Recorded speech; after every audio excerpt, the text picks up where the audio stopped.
Hi everyone, this is Aaron for Zollotech. We're going to take a first look at iOS 7.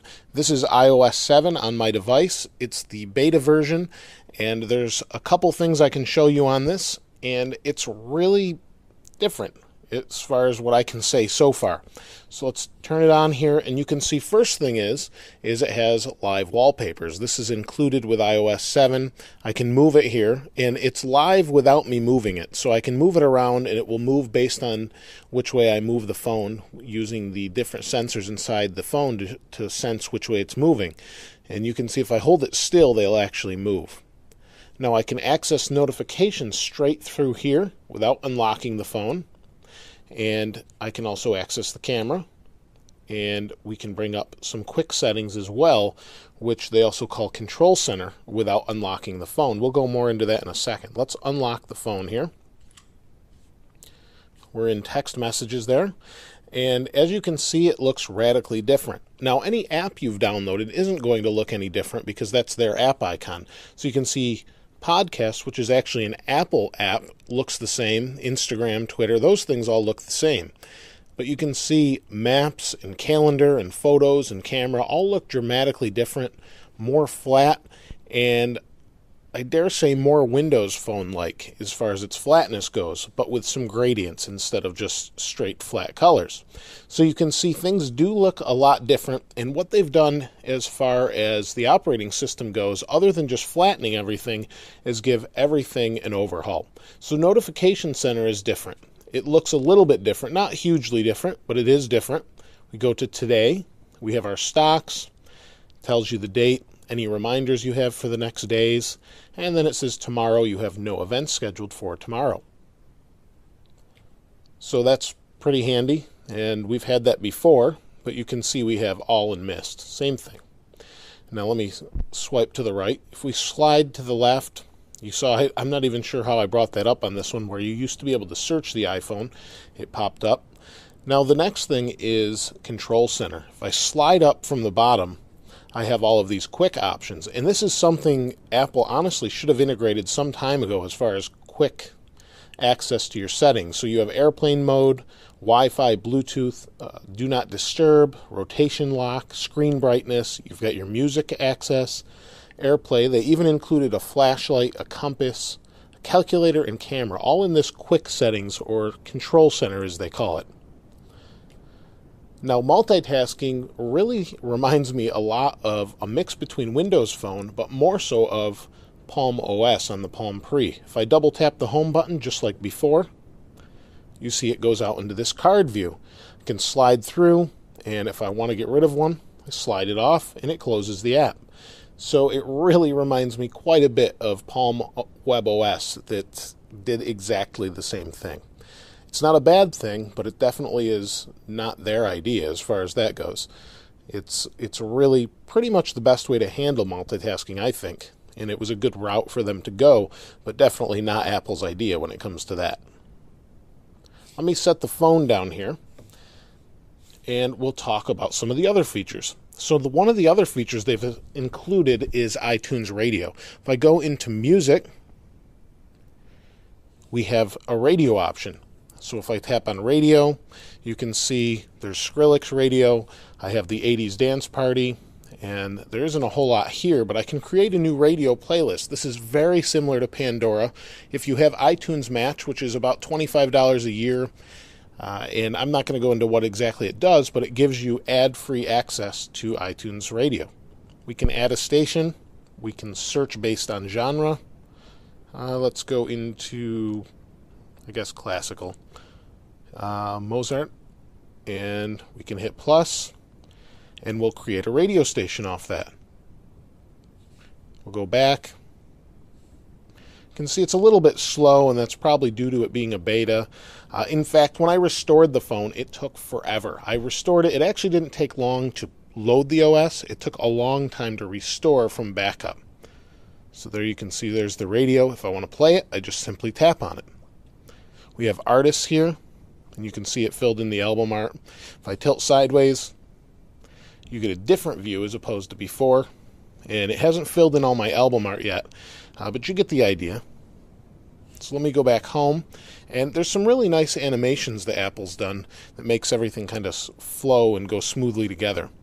One of the things they've really changed a lot is photos. They've changed the icon, but they've also made it easier to access your photos. They've grouped things into similar events, just like they do on iPhoto if you have a Mac. So we can tap and hold, or tap and open rather, and we have our different moment, as they call it.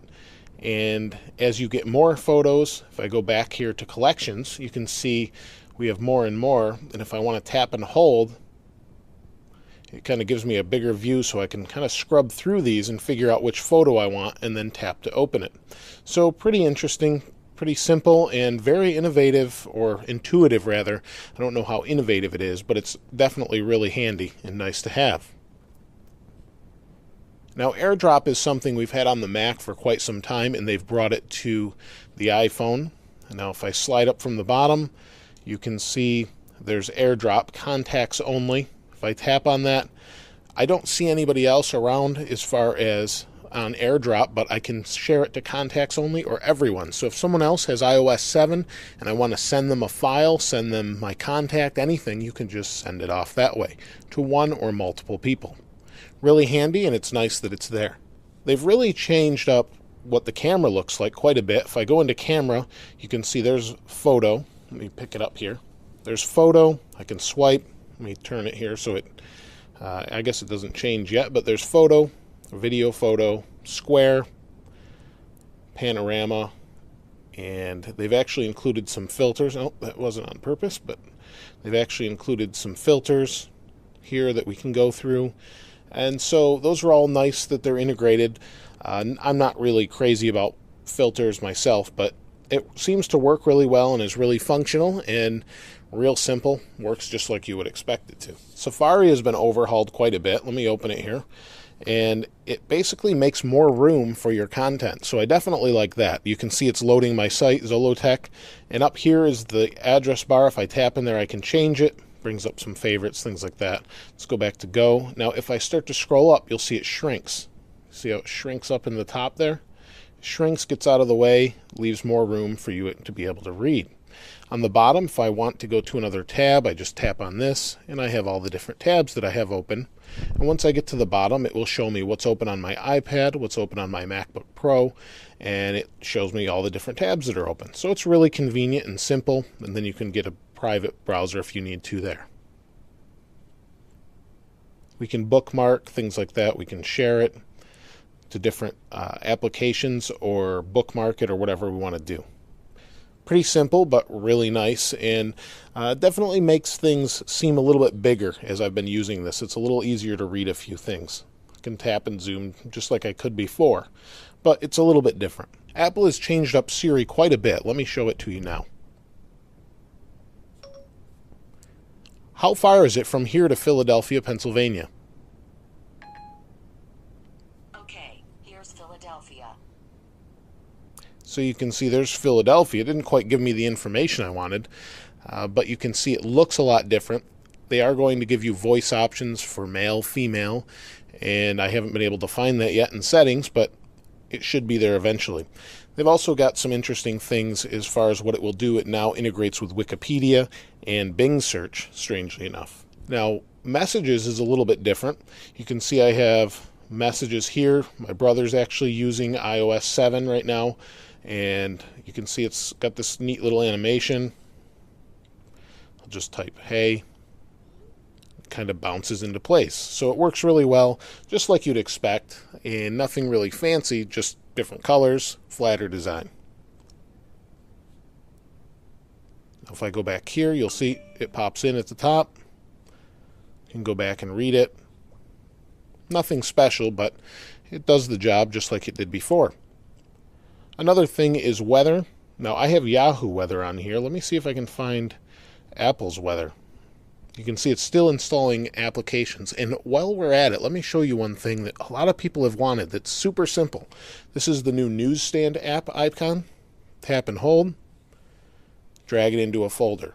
Why they didn't allow that before, I'm not sure. But if you don't want to use it, drag it out. I'll drag it into my Apple Apps folder, where we have Passbook and all sorts of different things. Oh, there's weather. Let's stop that and take a look at weather, which has been overhauled. Now, weather is provided by Yahoo, and you can see it looks very similar to Yahoo.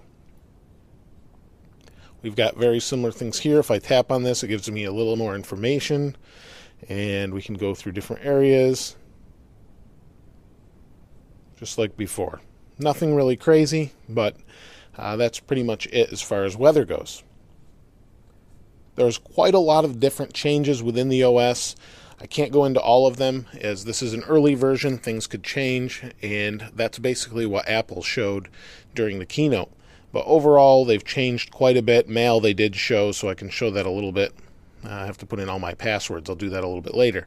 But you can see, oh boy. So things are actually popping up. I haven't gone into that yet.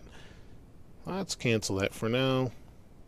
All right, well, I'll show that a little bit later when we do a more thorough overview.